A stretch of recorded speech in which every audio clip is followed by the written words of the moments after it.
ऐसा एरिया जहां पर न जाने कितनी बहन बेटियों को शारीरिक संबंध बनाने पर मजबूर किया जाता है। गैरों के साथ में न जाने कितनी बहन बेटियों की सपने चूर चूर हो जाते हैं। क्यों? क्योंकि वह एक ऐसा एरिया है जहां से वापस आना बिल्कुल मुश्किल सा है। जी हाँ, मैं बात कर रहा हूं रेड लाइट एरिया की।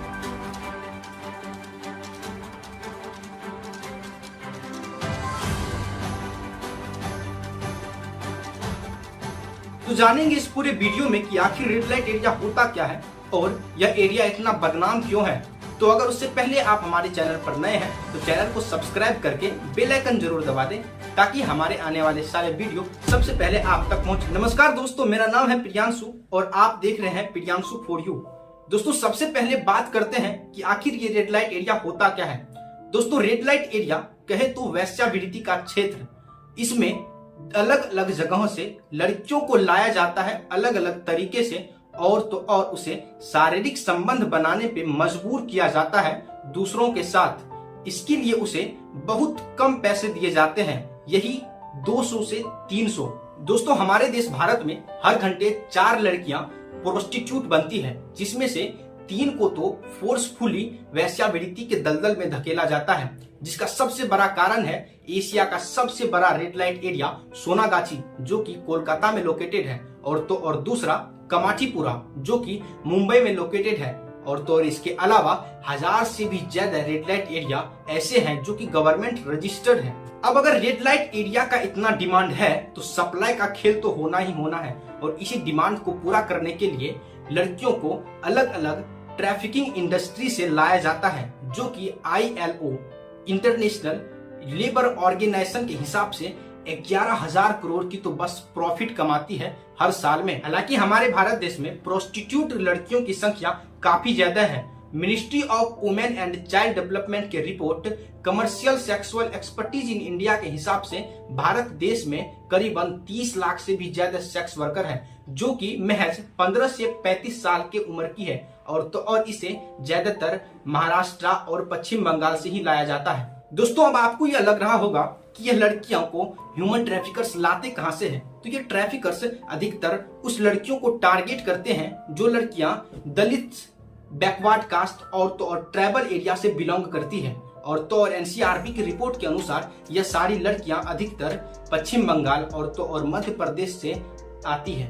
हालांकि इसके अलावा इस लड़कियों को नेपाल और बांग्लादेश से भी लाया जाता है, जिसके बारे में हैम्पटन यूनिवर्सिटी के प्रोफेसर शहीद M शहीदुल्लाह लिखते हैं कि बांग्लादेश से करीबन 24,000 से लेकर 48,000 तक लड़कियां हर साल इंडिया लाई जाती है सेक्स वर्किंग के लिए।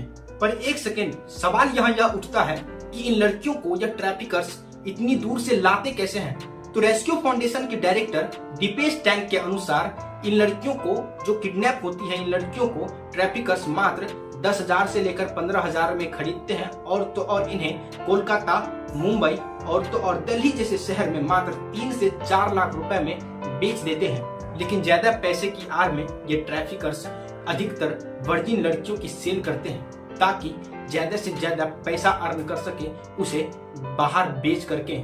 और ये होना ही है, क्योंकि BBC की रिपोर्ट के अनुसार कमाठीपुरा, जो कि मुंबई में सिचुएटेड है, यह लड़कियों की जो कि वर्जिन होती है, इन लड़कियों की सेल में सबसे ज्यादा फेमस है।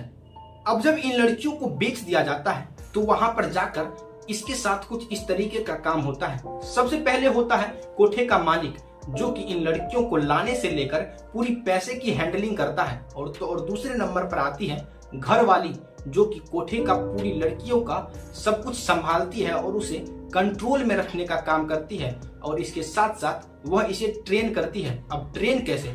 तो वो स्टाफ टॉर्चर और कंटिन्यूसली उसका रेप करवाकर, ताकि वो ब्रेकिंग पीरियड तक पहुंच सके। दोस्तों, अब ये ब्रेकिंग पीरियड क्या होता है? ब्रेकिंग पीरियड वो पीरियड होता है जहां पर लड़की पूरी तरीके से एक्सेप्ट कर चुकी होती है कि यह उसकी जिंदगी बन चुकी है और अब इसे पूरी जिंदगी वही करना है। मगर इस धंधे का एक सबसे घटिया चीज ये है ना कि इसके पीछे अगर कोई फंस जाता है तो वापस आना नामुमकिन सा है। क्यों? क्योंकि इसके पीछे 3 रीजन है। पहला है सिक्योरिटी सिस्टम।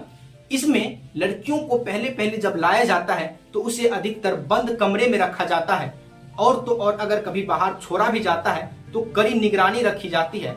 लेकिन इसके बावजूद भी अगर कोई भागना चाहे तो उसे तब तक मारा जाता है जब तक वो बेहोश ना हो जाए, और तो और कभी कभी उसकी पूरी तरीके से कत्ल कर दी जाती है। और रीजन नंबर 2 है पुलिस इन्वॉल्वमेंट। कई बार तो पुलिस खुद सेक्स रैकेट को चलाने में इन्वॉल्व दिखी है, जैसे कि मध्य प्रदेश का कांस्टेबल निखिलेश ठाकुर और एसआई पुखराज श्रीनील सेक्स रैकेट को चलाने में अरेस्ट किए गए थे। और तो और दूसरा, पुणे के फरास खन्ना थाने से एक पुलिस ऑफिसर को डिसमिस कर दिया गया था सेक्स रैकेट को चलाने के लिए। और लास्ट और तीसरा रीजन ये है कि जब लड़कियां कभी इस वेश्यावृत्ति क्षेत्र से बाहर निकल भी जाती है तो उसे घर वाले कभी एक्सेप्ट ही नहीं करते और हमारा समाज उस पे एक वेश्यावृत्ति का टैग सा लगा देता है, और तो और उसके बाद उसकी जिंदगी कभी भी आसानी तरीके से निकलती ही नहीं, चलती ही नहीं है।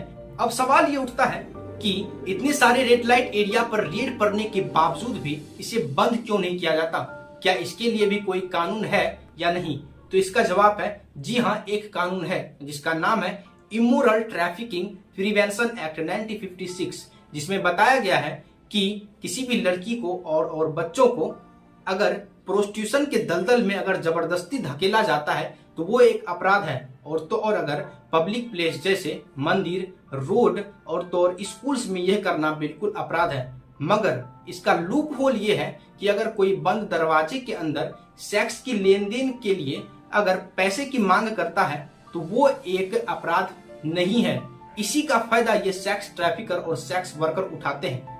दोस्तों, एट लास्ट हमारे गवर्नमेंट ने इस पे प्रोस्टिट्यूट लड़कियों को जो कि वहां से बचकर बाहर आ चुकी है या जिसे रेस्क्यू कर लिया गया है उसके लिए कई सारे मिशन भी लाए हैं, जिसमें से एक मिशन है नेशनल अर्बन लाइवलीहुड मिशन, जिसमें प्रोस्टिट्यूट लड़कियों को स्किल्स सिखाई जाएंगी ताकि वह एक जॉब लेकर अपना जीवन को अच्छी तरीके से जी सके। तो दोस्तों, आपको भी थोड़ा देर के लिए यह जरूर सोचना चाहिए कि अगर रेड लाइट एरिया के बदौलत इतना सारा क्राइम होता है तो क्या इसे पूर्णतः बैन लगाना चाहिए या बैन नहीं लगाना चाहिए?